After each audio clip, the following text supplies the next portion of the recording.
안녕하세요. 문학의 전당에 오신 것을 환영합니다. 오늘 함께할 내용은 황순원의 학과 오헨리의 20년 후입니다. 주인공들은 우정과 직분 사이에서 고민합니다. 그들은 어떤 선택을 할까요? 학 38 접경의 이 북쪽 마을은 드높이겐 가을 하늘 아래 한껏 고즈넉했다. 주인 없는 집 봉당에 흰 박통만이 흰 박통만을 의지하고 굴러 있었다.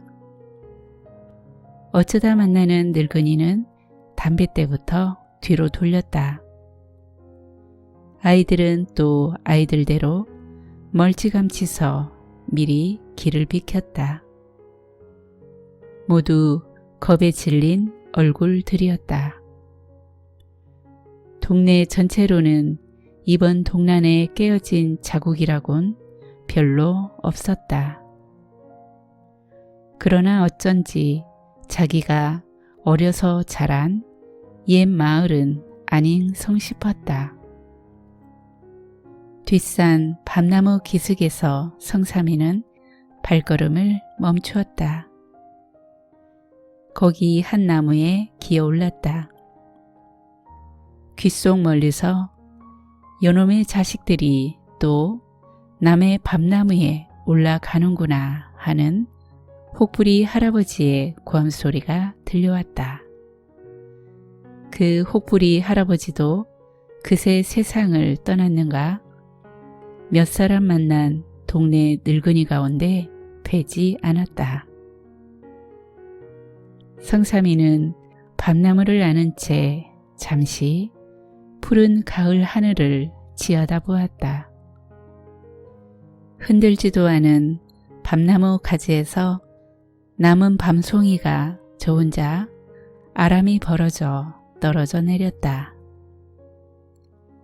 임시 치안대 사무소로 쓰고 있는 집 앞에 이르니 웬 청년 하나가 포승에 묶여 있다. 이 마을에서 처음 보다시피 하는 젊은이라 가까이가 얼굴을 들여다보았다. 깜짝 놀랐다. 바로 어려서 단짝 동무였던 덕재가 아니냐. 천태에서 같이 온 치안대원에게 어찌된 일이냐고 물었다. 농민동맹 부위원장을 지낸 놈인데 지금 자기 집에 잠복해 있는 걸 붙들어 왔다는 것이다. 성삼이는 거기 봉당 위에 앉아 담배를 피워 물었다. 덕재를 청당까지 호송하기로 되었다. 치안대원 청년 하나가 데리고 가기로 했다. 성삼이가 다 탄 담배 꼬투리에서 새로 담뱃불을 댕겨가지고 일어섰다. 이 자식은 내가 데리고 가지요. 덕재는 한결같이 외면한 채 성삼이 쪽은 보려고도 하지 않았다. 동구 밖을 벗어났다. 성삼이는 연거푸 담배만 피웠다. 담배 맛은 몰랐다. 그저 연기만 기껏 빨았다 내뿜곤 했다.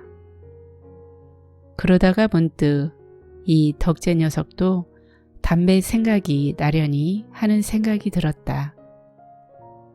어려서 어른들 몰래 담 모퉁이에서 호박잎 담배를 나눠 피우던 생각이 났다. 그러나 오늘 이놈에게 담배를 권하다니 될 말이냐. 한 번은 어려서 덕재와 같이 혹부리 할아버지네 밤을 훔치러 간 일이 있었다. 성삼이가 나무에 올라갈 차례였다. 벼랑간 혹부리 할아버지의 고함소리가 들려왔다. 나무에서 미끄러져 떨어졌다. 엉덩이에 밤송이가 찔렸다. 그러나 그냥 달렸다. 혹부리 할아버지가 못 따라올 만큼 멀리 가서야 절로 눈물이 찔끔 거려졌다. 덕재가 불쑥 자기 밤을 한 줌 꺼내어 성삼이 호주머니에 넣어주었다. 성삼이는 새로 불을 댕겨 문 담배를 내 던졌다. 그러고는 이 덕재 자식을 데리고 가는 동안 다시 담배는 붙여 물지 않으리라 마음먹는다. 고갯길에 다다랐다. 이 고개는 해방 전전에 성삼이가 38 이남 천태 부근으로 이사 가기까지 덕재와 더불어 늘 꼴배러 넘나들던 고개다. 성삼이는 와락 저도 모를 화가 치밀어 고함을 질렀다. 이 자식아, 그동안 사람을 몇이나 죽였냐? 그제야 덕재가 힐끗 이쪽을 바라보더니 다시 고개를 거둔다. 이 자식아, 사람 몇이나 죽였어? 덕재가 다시 고개를 이리로 돌린다. 그러고는 성삼이를 쏘아본다. 그 눈이 점점 빛을 더해가며 제법 수염발 잡힌 입 언저리가 실룩거리더니 그래, 너는 사람을 그렇게 죽여봤니? 이 자식이 그러면서도 성삼이의 가슴 한복판이 환해짐을 느낀다. 막혔던 무엇이 풀려 내리는 것만 같은. 그러나 농민동맹 부위원장쯤 지낸 놈이 왜 피하지 않고 있었어? 필시 무슨 사명을 맡고 잠복해 있는 거지? 덕재는 말이 없다.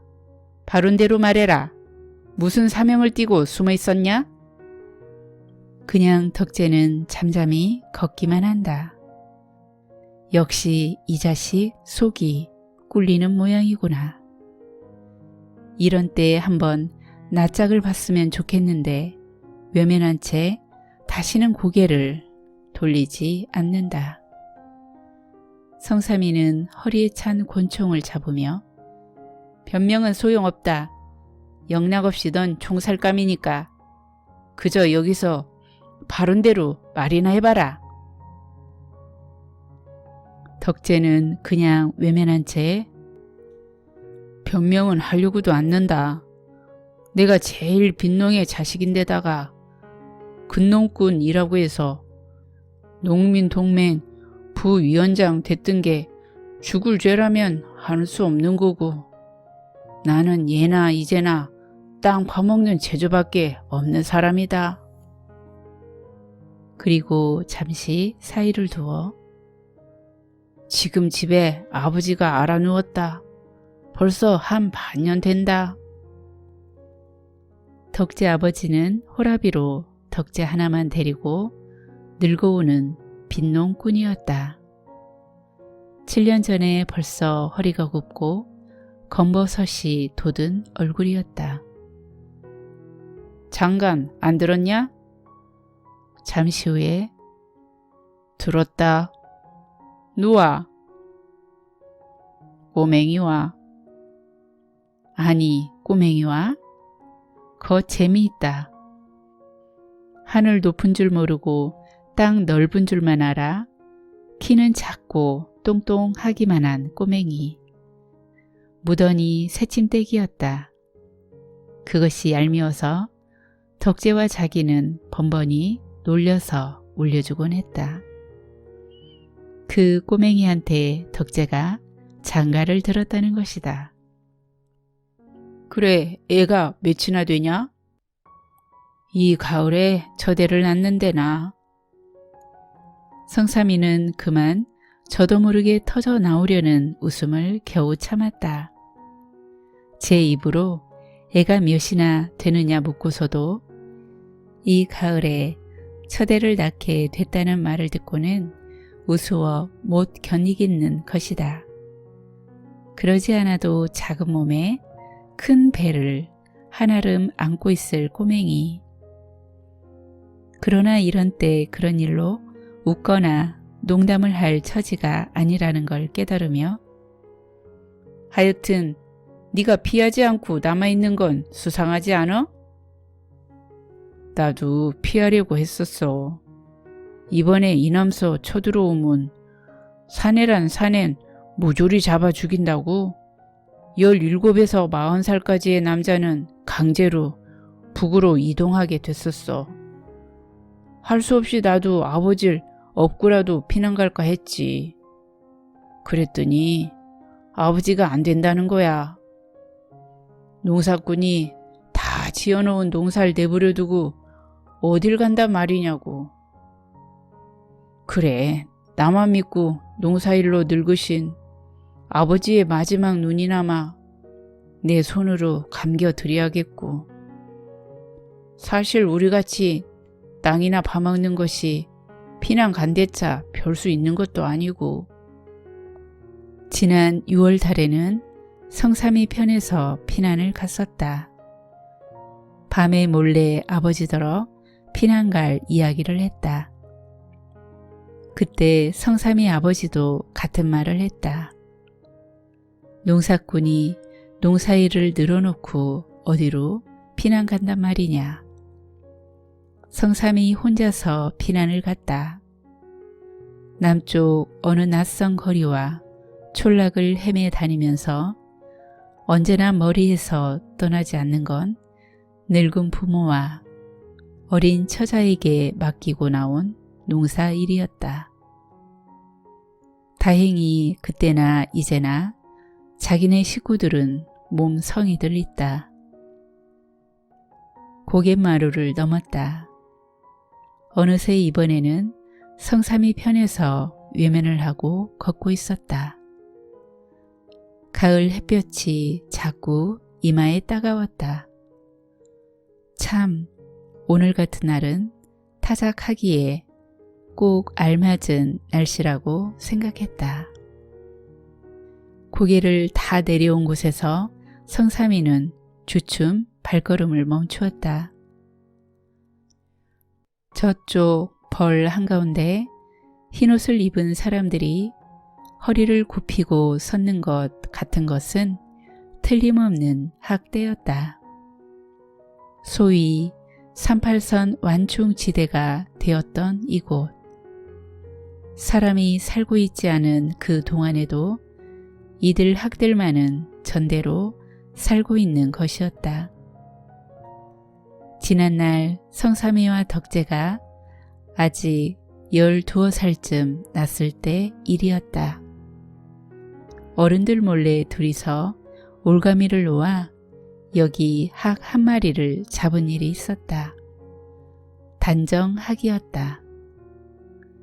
새끼로 날개까지 얽어매 놓고는 매일같이 둘이서 나와 학의 목을 쓸어앉는다. 등에 올라탄다. 야단을 했다. 그러한 어느 날이었다. 동네 어른들의 수근거리는 소리를 들었다. 서울서 누가 학을 쏘러 왔다는 것이다. 무슨 표본인가를 만들기 위해서 총독부의 허가까지 맡아 가지고 왔다는 것이다. 그 길로 둘이는 벌로 내달렸다. 이제는 어른들한테 들켜 꾸지람 듣는 것 같은 건 문제가 아니었다. 그저 자기네의 학이 죽어서는 안 된다는 생각뿐이었다. 숨 돌릴 겨를도 없이 자풀새를 기어 학 발목에 올가미를 풀고 날개의 새끼를 끌렀다. 그런데 학은 잘 걷지도 못하는 것이다. 그동안 얽매여 시달렸던 탓이리라. 둘이서 학을 마주하나 공중에 투쳤다. 벼랑간 총소리가 들렸다.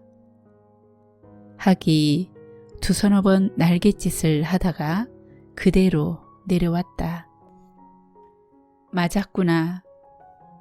그러나 다음 순간 바로 옆 풀숲에서 펄럭 단정학 한 마리가 날개를 펴자 땅에 내려앉았던 자기네 학도 긴 목을 뽑아 한번 울음을 울더니 그대로 공중에 날아올라 두 소년의 머리 위에 동그라미를 그리며 저쪽 멀리로 날아가 버리는 것이었다.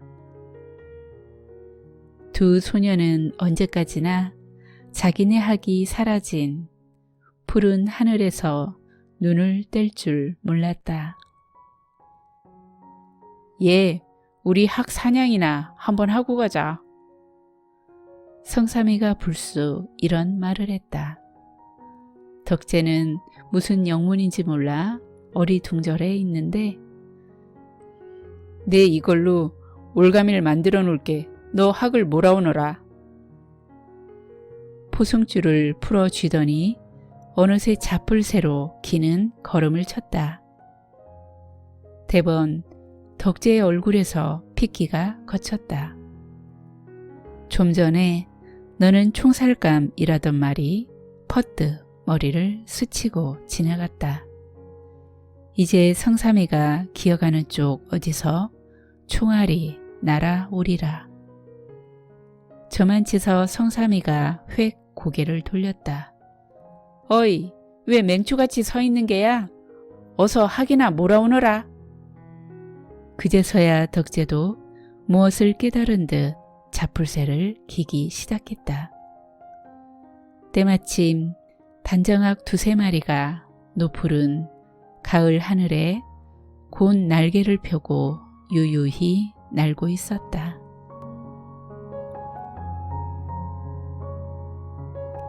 (20년) 후 경관 한 명이 골목을 순찰하며 지나갔다. 보기에도 의젓한 걸음걸이였다. 약간 거드름을 피우는 듯한 그 걸음걸이는 경관의 오래된 습관이었다. 밤 10시가 조금 안 된 시간이었다. 그를 보고 있는 사람은 아무도 없었다. 인적이 끊긴 거리에 찬바람이 몰아쳤다. 곤봉을 빙빙 돌리면서 경관은 조심스러운 눈으로 주변을 살폈다. 거리는 쥐 죽은 듯 조용했다. 그는 시민의 치안을 보호하는 경찰관의 훌륭한 표본이었다. 골목마다 가끔 담배 가게나 노점 식당에 등불이 보였으나 대부분의 가게는 일찌감치 닫혀 있었다.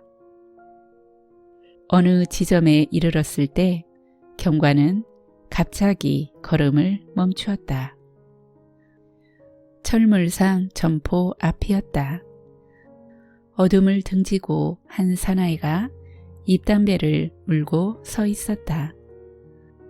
경관은 곤봉을 쥔 손에 잔뜩 힘을 주며 사나이에게 다가갔다. 경관이 다가가자 사나이가 재빨리 말을 꺼냈다. 저는 수상한 사람이 아닙니다. 그저 친구를 기다리고 있을 뿐이지요. 20년 전에 이곳에서 만나기로 약속을 했거든요. 물론 거짓말이 아닙니다. 한번 들어보시겠어요? 약 20년 전 바로 이 자리는 음식점이었습니다. 빅조란 별명을 가졌던 브레디라는 친구가 음식점 주인이었지요. 경관은 고개를 끄덕이며 대답했다. 틀림없군. 그 식당은 바로 5년 전까지 있었어. 사나이는 성냥을 켜서 잎담배에 불을 붙였다. 그 불빛에 눈이 날카롭고 턱이 네모진 창백한 얼굴과 오른편 눈썹 옆에 찍힌 조그만 상처 자국이 나타났다. 넥타이 핀은 묘한 방식으로 끼운 큼직한 다이아몬드였다. 그러니까 지금으로부터 20년 전 오늘 밤. 사나이가 계속해서 말을 이어나갔다. 저는 브레디의 음식점에서 지미와 함께 저녁을 먹고 있었습니다. 지미는 이 세상에서 하나뿐인 저의 친구였지요. 우리는 둘 다 뉴욕에서 자랐습니다. 그때 저는 18살이었고 지미는 20살이었습니다. 저는 그 이튿날 한재산 잡기 위해 서부로 떠나기로 돼 있었지요. 함께 가고 싶었지만 지미는 무슨 일이 있더라도 뉴욕을 떠나지 않겠다고 했습니다. 이 세상에서 뉴욕보다 더 좋은 곳은 없다고 생각했으니까요. 그래서 우리는 약속했습니다. 20년이 지난 뒤에 이 자리에서 다시 만나자고. 어떤 신분이 돼 있더라도 아무리 먼 곳에 있더라도 반드시 여기 와서 만나자고 약속을 했던 겁니다. 경관은 사나이의 말에 호기심을 나타냈다. 그거 참 재미있군. 하지만 재회까지 20년이라는 세월은 좀 긴 것 같군요. 그래, 일단 헤어진 후 그 친구한테서 무슨 소식은 없었어? 물론 있었지요. 얼마 동안은 서로 편지 왕래가 있었습니다. 그러다가 몇 년 지나자 피차 소식을 모르게 됐지요. 아시겠지만 서부는 대단히 활발합니다. 일거리가 많아요. 저는 부지런히 돈을 모았습니다. 그렇군. 그런데 친구가 과연 나타날까요? 지미는 반드시 저를 만나러 나타날 겁니다. 죽지 않는 한은 말이죠. 그는 정말 고지식하고 정직한 사람이었으니까요. 약속을 잊어버릴 리가 없습니다. 저는 1000마일이나 여행해서 여기까지 온 거요. 약속을 지키기 위해서 말입니다. 사나이는 주머니에서 시계를 꺼냈다. 뚜껑에는 화려한 문양의 다이아몬드가 박혀 있었다. 이제 시간이 다 됐군요. 꼭 10시 정각이었어요. 우리가 이 음식점 문 앞에서 작별한 것은.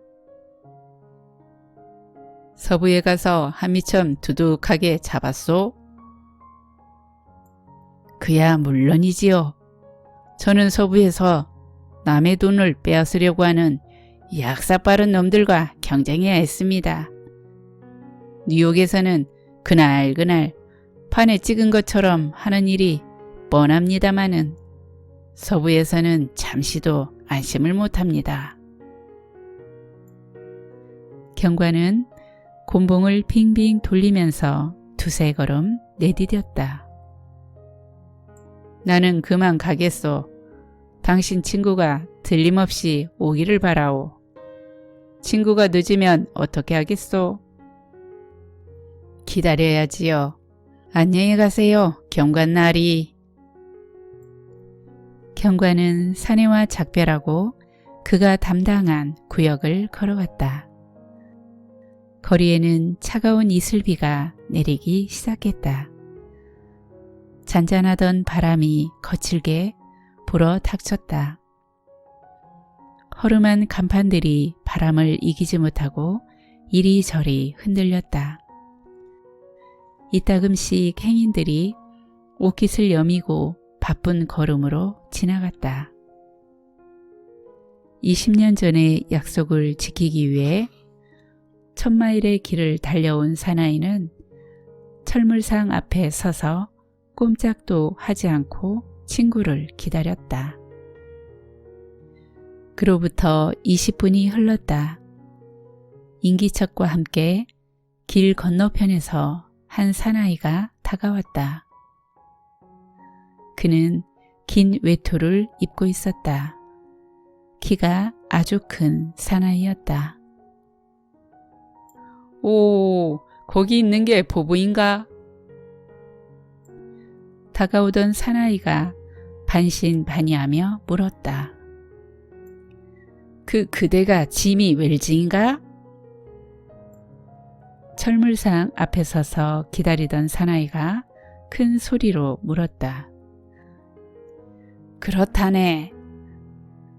두 사람은 포옹했다. 살아있는 한 반드시 여기서 만날 줄 알았다. 20년이라니. 정말 많은 세월이 흘렀구나.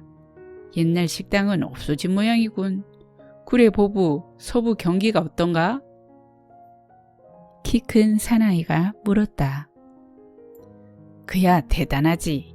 내가 바라는 건 뭐든지 다 있어. 그런데 너 참 많이 변했구나. 키도 예전보다 커졌고 목소리도 완전히 바뀌었어. 골목이 어두웠으므로 보부는 지미를 잘 보기 위해 고개를 들었다. 20이 넘어서 키가 다시 자랐어. 지미는 변명하듯 대답했다. 그렇군. 이곳 뉴욕 생활은 어때? 그럭저럭이지 뭐. 난 시청 공무원으로 근무하고 있네. 자, 여기서 이럴 게 아니라 이제 그만 가세. 내가 잘 아는 집에 가서 한잔하면서 천천히 옛날 얘기나 하자고. 두 사람은 팔짱을 끼고 골목을 빠져나왔다. 서부에서 온 사나이는 자신이 출세한 경로를 한바탕 늘어놓기 시작했다. 키 큰 사나이는 외투에 얼굴을 파묻은 채 흥미로운 표정으로 경청했다. 이윽고 그들은 환하게 불이 켜져 있는 약국 앞까지 걸어갔다. 전등 밑에 다다르자 두 사람은 동시에 고개를 들어 상대의 얼굴을 확인했다. 이런, 자넨 내 친구 지미 웰즈가 아니지 않는가? 서부에서 온 사나이는 걸음을 멈추고 물었다. 오해를 하고 있군. 오해가 아니야. 아무리 20년이라는 세월이 길다 해도 매부리 코가 납작하게 주저앉을 만큼 길지는 않아. 키 큰 사나이가 대답했다. 하지만 20년 동안 착한 사람이 악한으로 변하는 예는 얼마든지 있지. 아, 그렇다면? 서부에서 온 사나이는 키 큰 사내의 소나기에서 벗어나기 위해 몸부림쳤다. 넌 지금 끌려가고 있는 거야, 보부. 네가 이쪽으로 올 것 같다고 시카고 정보국에서 전보 연락이 있었지. 순순히 따라오겠나? 매우 어리둥절한 표정이로군. 어떻게 된 일인지 궁금한가? 그렇다면 편지가 있으니 창 밑에서 읽어보게. 외근 중인 내 동료 지미 웰즈 경관이 자네에게 전해주라고 한 편지일세. 서부에서 온 사나이는 떨리는 손으로 편지를 펼쳤다. 거기에는 이렇게 적혀 있었다. 친애하는 보부에게, 나는 우리가 20년 전 약속한 시간에 그 장소로 나갔다네. 그런데 불행하게도 지명 수배자의 얼굴을 보고 말았지. 자네가 성냥을 켜서 잎담배에 불을 붙일 때였다네. 하지만 어떻게 내 손으로 친구를 체포할 수 있겠나. 그래서 이렇게 다른 형사에게 부탁을 한 것이네. 지미로부터.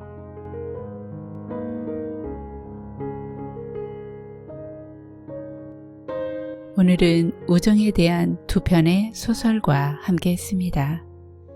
황순원의 학은 1953년 발표된 소설로 사상과 이념을 초월한 순수한 우정을 그리고 있습니다. 성삼은 덕재에 대한 적대감을 품기도 하지만 친구의 무죄를 믿고 풀어줍니다. 자신의 직분을 넘어서 우정을 선택합니다. 오헨리의 20년 후에서는 경관으로서의 직무에도 충실하고 친구에 대해 직접적인 상처를 주지 않으려는 노력이 엿보입니다. 작가는 보부가 범죄자임을 외모 묘사를 통해 넌지시 제시하며 경관인 지미의 판단에 힘을 실어줍니다. 만약 우리가 성삼이나 경관인 지미의 상황이라면 어떤 선택을 했을까요? 오늘 이야기가 여러분에게 유익함과 즐거움을 드렸기를 바랍니다. 오늘도 문학의 전당에 와주신 여러분 감사드립니다. 여러분의 마음에 평화를 빕니다.